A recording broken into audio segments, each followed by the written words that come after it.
नमस्कार छात्रों, आज हम कक्षा 10 संस्कृत की पुस्तक शेमुषी के द्वितीय पाठः दूसरे पाठ जिसका नाम है बुद्धिर बलवती सदा का अभ्यास कार्य करेंगे। यहाँ पर प्रश्न 1 दिया गया है, एक पदेन उत्तरम लिखत, एक पद में उत्तर लिखें। पहला प्रश्न है, बुद्धिमती कुत्र व्याघ्रम ददर्श, बुद्धिमती ने कहाँ बाघ को देखा? इसका उत्तर है गहन कानने अर्थात घने जंगल में। भामिनी कया विमुक्ता, स्त्री किसके द्वारा मुक्त हो गई? इसका उत्तर है निज बुद्धया अर्थात अपनी बुद्धि के द्वारा।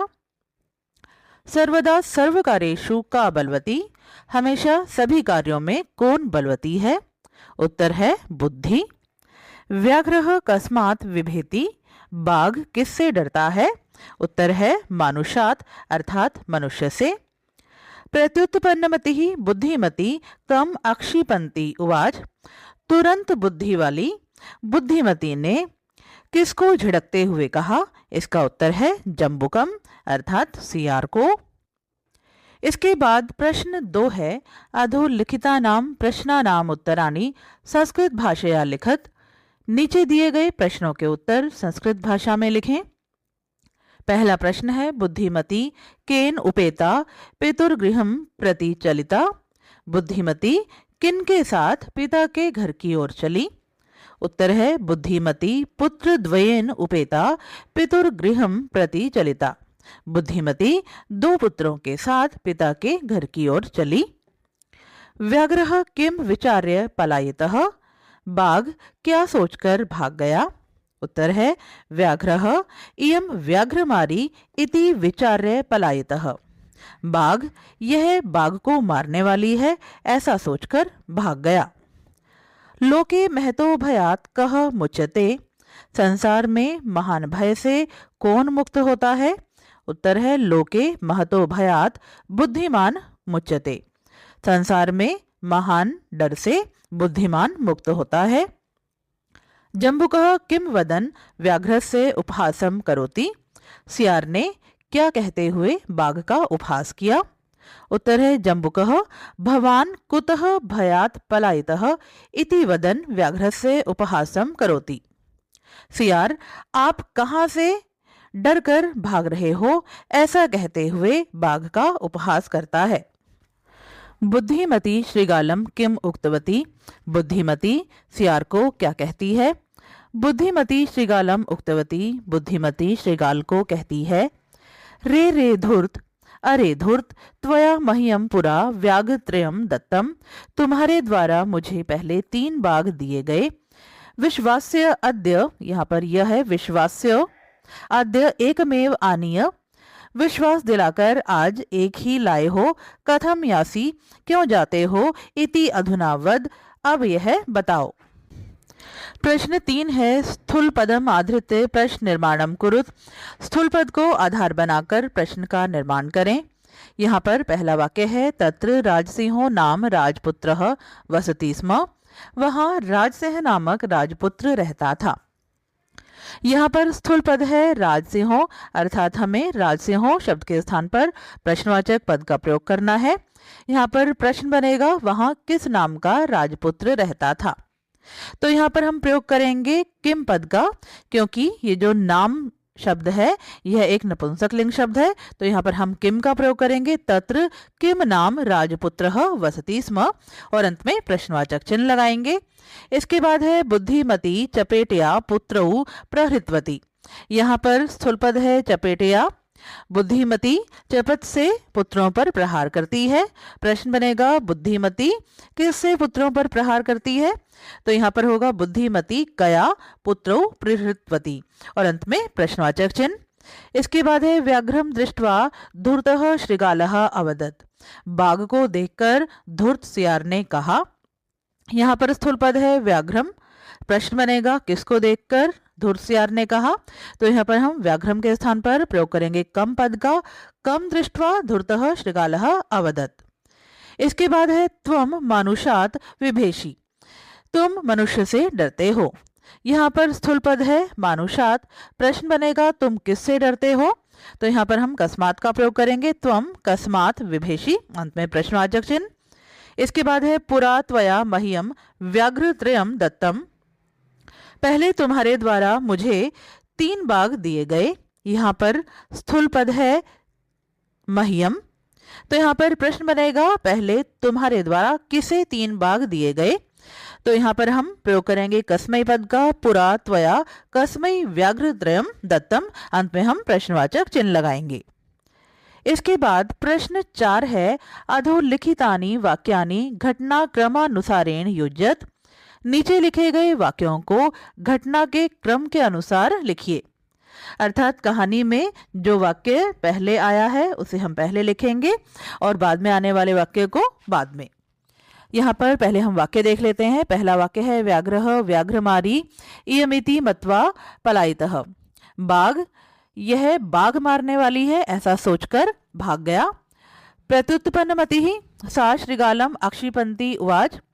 उस तुरंत बुद्धि वाली स्त्री ने सियार को झिड़कते हुए कहा। इसके बाद अगला वाक्य है जम्बो कृतोत्साह व्याघ्रः पुनः काननम आगच्छत। सियार के द्वारा उत्साह से बाघ फिर से जंगल आ गया। मार्गे सा एकी व्याघ्रम अपश्यत। रास्ते में उसने एक बाघ को देखा। व्याघ्रम दृष्ट्वा सा पुत्रौ ताडयन्ती उवाच। बाघ को देखकर वह दोनों पुत्रों को डांटते हुए बोली, अधुना एकमेव व्याघ्रः विभज्य भुज्यताम। अब एक ही बाघ को बांटकर खा लो। अगला वाक्य है बुद्धिमती पुत्रद्वयेन उपेता पितुर्गृहम प्रति चलिता। बुद्धिमती दोनों पुत्रों के साथ पिता के घर की ओर चली। इसके बाद है त्वम व्याघ्रत्रयम आनेतुम प्रतिज्ञाए एकमेव आनित्वान। तुमने 3 बाघ लाने की प्रतिज्ञा करके एक ही बाघ लेकर आए हो। इसके बाद है गलबद्ध श्रीगालकः व्याघ्रः पुनः पलायितः। गले में बंधे हुए सियार के साथ बाघ फिर से भाग गया।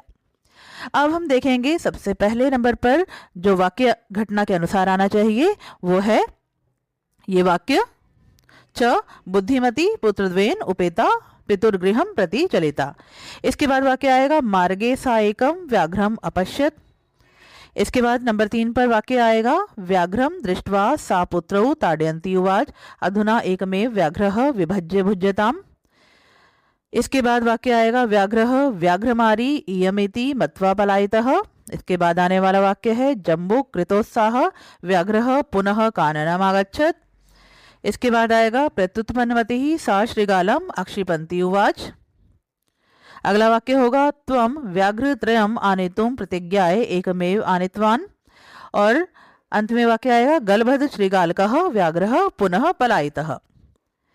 इसके बाद प्रश्न 5 है संधिम संधि विच्छेदम वा कुरुत। संधि अथवा संधि विच्छेद कीजिए। पहला पद है पितुर्गृहम, तो यहाँ पर इसका संधि विच्छेद होगा पितुः प्लस गृहम।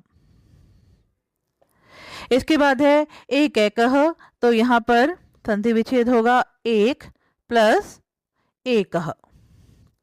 इसके बाद यहाँ पर दिया है अन्यः प्लस अपि, इसकी संधि करेंगे ये हो जाएगा अन्योपि। इसके बाद है इति प्लस उक्त्वा, इति प्लस उक्त्वा से बनेगा इत युक्त्वा। यत्र प्लस आस्ते ये बनेगा यत्रास्ते। यहां पर भी आपको आंसर दिए गए हैं, आप चाहें तो इनका स्क्रीनशॉट ले सकते हैं। इसके बाद प्रश्न 6 है अधोलिखितानाम पदानाम अर्थम कोष्ठका चित्वा लिखत। नीचे लिखे गए पदों के अर्थ कोष्ठक से चुनकर लिखिए। कोष्ठक अर्थात ब्रैकेट। पहला शब्द है ददश। ददश का अर्थ है दृष्टवान अर्थात देखा। इसके बाद है जगाद। जगाद का अर्थ है अकथ्यत मतलब कहा। इसके बाद है ययौ। ययौ का अर्थ है गतवान अर्थात चला गया। अत्तुम खादितुम खाने के लिए।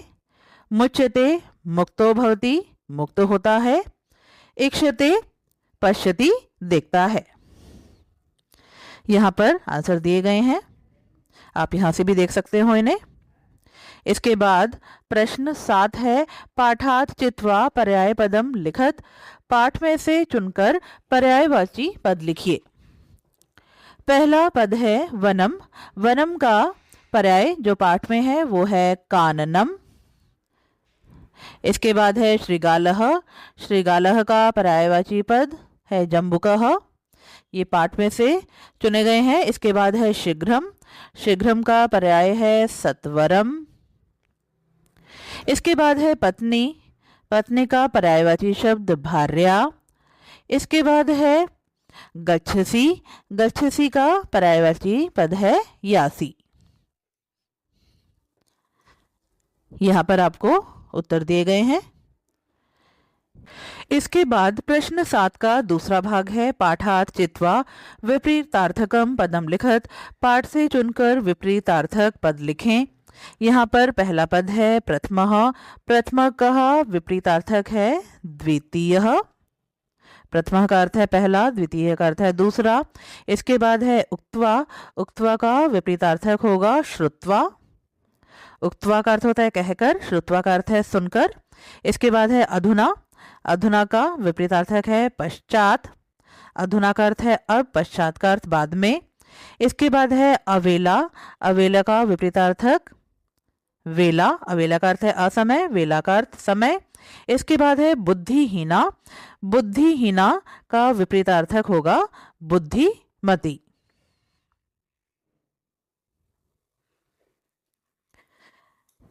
यहाँ पर भी इनके आंसर दिए गए हैं। आप यहाँ से देखकर इनके स्क्रीनशॉट भी ले सकते हैं। तो छात्रों, ये था आपके पाठ 2 का अभ्यास कार्य। आशा करती हूँ आप सभी को अच्छी प्रकार से समझ में आया होगा। वीडियो देखने के लिए आप सबका धन्यवाद। मिलते हैं अगले वीडियो में, तब तक के लिए आप सभी को नमस्कार।